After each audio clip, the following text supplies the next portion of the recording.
প্রিয় দর্শক, আসসালামু আলাইকুম। আজকে একটি বিদেশি ফলের গল্প শোনাব। এই বিদেশি ফলটি হচ্ছে, আমাদের ছোটবেলায় আমরা প্রচুর খেতাম। তখন এই ফলটির দাম খুব কম ছিল। আমাদের মতো বিত্তহীনদের অন্যতম প্রধান খাবারও ছিল এটি। এরপরে প্রতি কেজি 10 টাকা, 15 টাকা, 20 টাকা, 25 টাকা পর্যন্ত মোটামুটি ভালোই কেনা বেচা হয়েছে। এরপর এটি ইলেকট্রিক বাজারে পড়ে যায়। তখন ইউরোপ, কানাডা, সিঙ্গাপুর আর উন্নত রাষ্ট্রগুলো থেকে ব্যবসায়ীরা এসে এটি উচ্চ মূল্যে কিনে নিয়ে যাওয়া শুরু করে।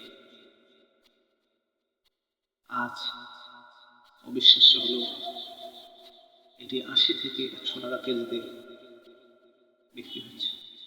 শোনা যাচ্ছে কোথাও কোথাও এটি হালিতেও বিক্রি হচ্ছে।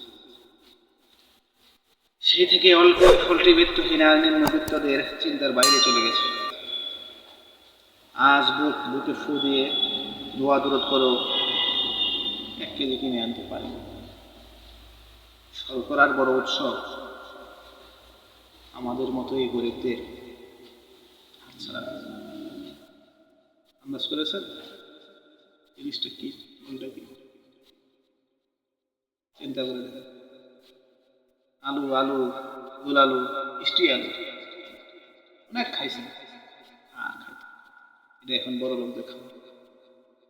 আপনার আমার জন্য ভাত দিয়ে ভর্তা। ধন্যবাদ।